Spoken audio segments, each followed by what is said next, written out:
Hello everyone, myself Dr. Bhaskar Kurangi, Assistant Professor, Department of Pharmaceutics, KLE College of Pharmacy, Belgavi.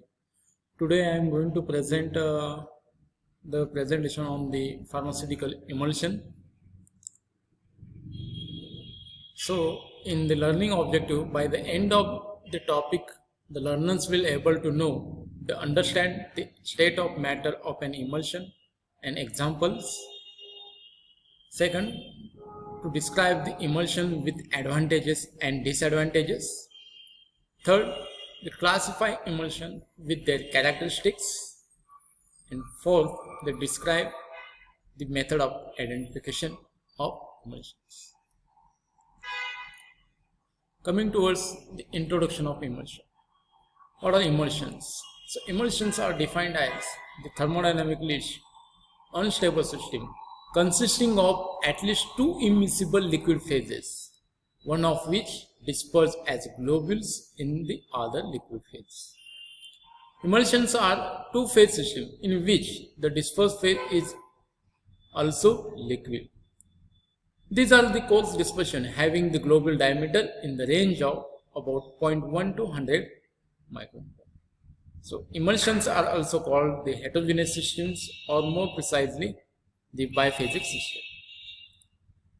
An emulsion is a thermodynamically unstable system consisting at least two immiscible liquid phases, either one of which disperse as globules, other is stabilized by third substance called emulsifying agents.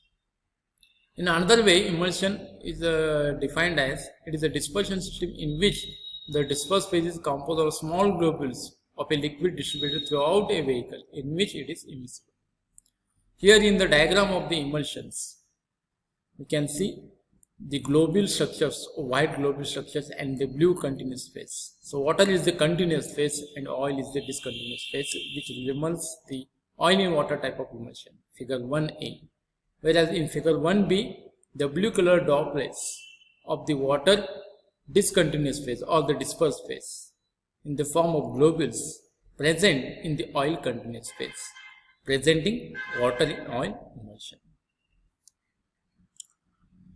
Coming towards the advantages of emulsions, as there are so many examples existing in our routine life for the emulsions like milk, rubber latex, crude oil on industrial scale, the commonly encountered emulsions such as the food, ice creams, cake butters, the cosmetic products such as the creams, lotions, then the household products, paints, polishes, insecticide, etc. So these are the different examples for the emulsions which existing in our routine life. But whenever the emulsions preferred for the medicinal properties, for example, the liquid paraffin, which is used as a purgative and laxative. So most of the cases, emulsion which have been used as a vehicle for administering the drugs. When coming towards the thermodynamic instability, it indicates the preparation of emulsion is difficult, whereas the separation into two liquid phases is a spontaneous process. So we will discuss one by one for the advantages of the emulsion. The first one, mask the unpleasant taste. So drugs which have unpleasant taste are not acceptable orally. So in that case, the drugs which can be incorporated in the dispersed phase, such as the internal phase, so that the taste can be masked. So example for that type of emulsion like laxatives, the phenolphthalein and vitamin A. In another word, the emulsions can be used as a vehicle for delivering the drugs to the body which have unpleasant taste. So this type of emulsion can be used to mask the taste. Second, economical. So there are so many expensive solvents, vehicles have been used in the formulation of the different dosage form that are required to dissolve the different types of the liquids for oil soluble drugs. Such substances can be easily dispersed in less expensive vehicles such as the water. Hence, emulsion can be made available at cheaper cost. The third is the improved bioavailability. Absorption of drugs has been found to be faster and better when formulated as emulsion. For example, absorption of glycophenolin is erratic from tablets, whereas if it is given in corn or in water or given in corn oil in water emulsion, its absorption is better. Other examples for the improving the bioavailability using the emulsion dosage forms like the insulin, heparin, which are to be given in the form of emulsion. Then the sustained release mechanism can be achieved by using the emulsion formulation. So water soluble antigenic materials are dispersed in mineral oil and are given as intramuscular injections. These preparations act as depots in the muscle and release antigen from the oil slowly and over a long period. Nowadays, multiple emulsions like emulsion in emulsion are also suggested to provide the sustained release of the drugs, depending upon the requirement, whether the sustained effect is required, controlled effect is required. So based on that, the emulsion is preferred. Next, the nutrition supplement. Terminally ill patients are given nutrients parenterally. The fats which are dissolved in the oil phases and water soluble nutrients that are incorporated in the aqueous phases. So an emulsion prepared or that can be prepared in this manner which represent the balanced nutrients in a single dosage. So the nutrition supplement can be easily given in the form of. Then the diagnostic purposes such as the radiopaque emulsion which can be used in the X-ray examination as a diagnostic material. Then for the topical applications, the concentrated emulsions are used in topical delivery as the semi-solid vehicles. These have the emollient applications. Examples such as cold cream, vanishing cream, benzyl benzoate cream, etc.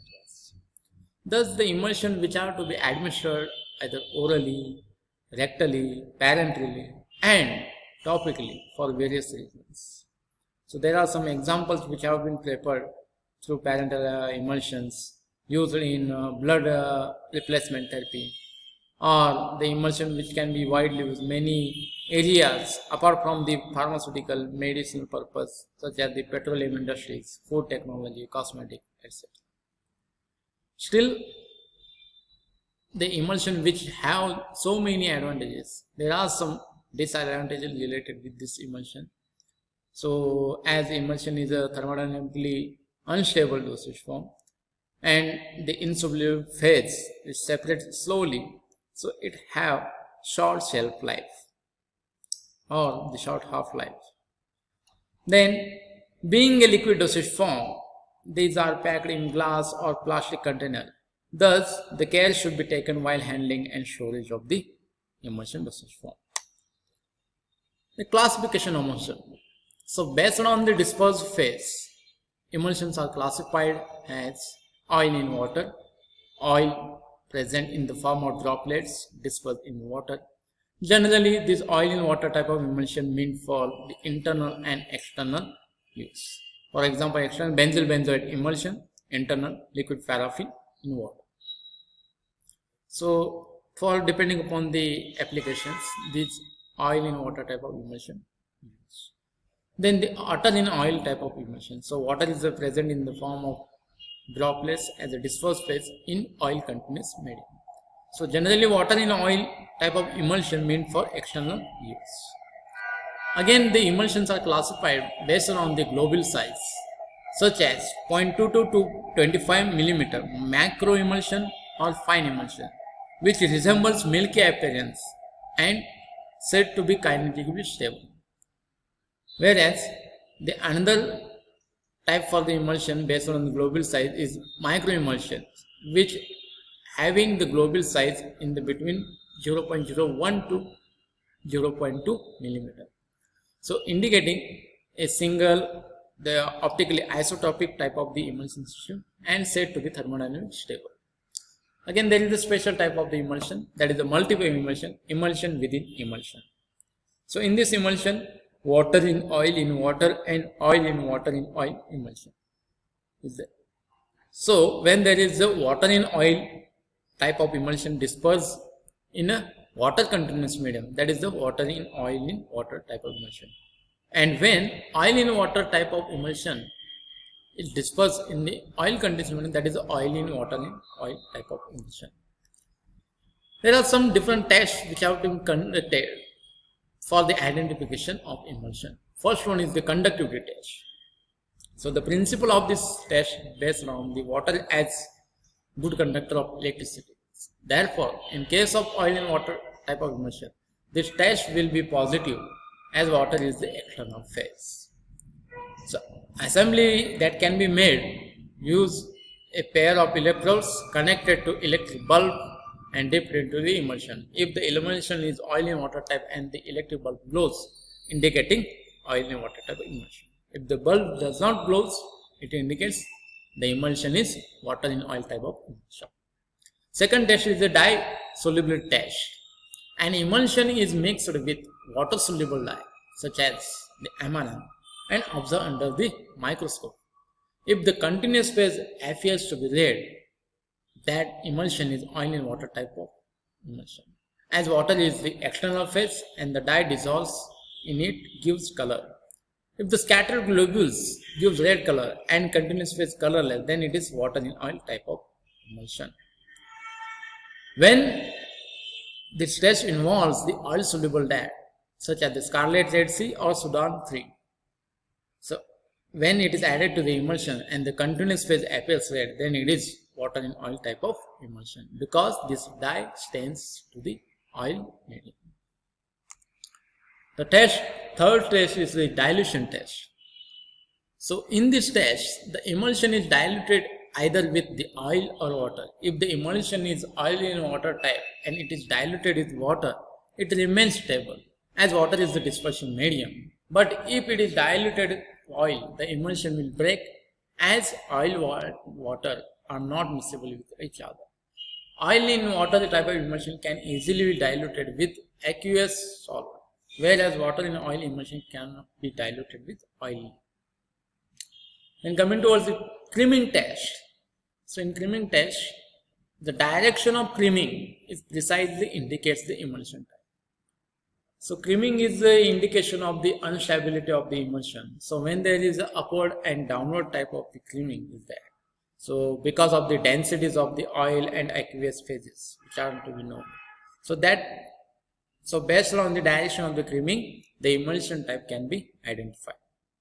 So in water in oil type of emulsion, normally creaming takes place in downward direction as oil is less dense than the water. That's why there is a downward creaming. And in oil in water type of emulsion, normally creaming takes place in upward direction because the water is more denser than the oil and hence there is a upward creaming takes place. So these are the different identification tests used for the emulsion. Apart from that, there are other tests that can be prepared such as the fluorescence test, etc. But most widely used and easily identifiable tests, these are the dilution test, creaming test, then the conductivity test and dye solubility test. So based on that, the emulsion type can be identified. So these are the references from which the data has been given. Thank you very much for your kindness.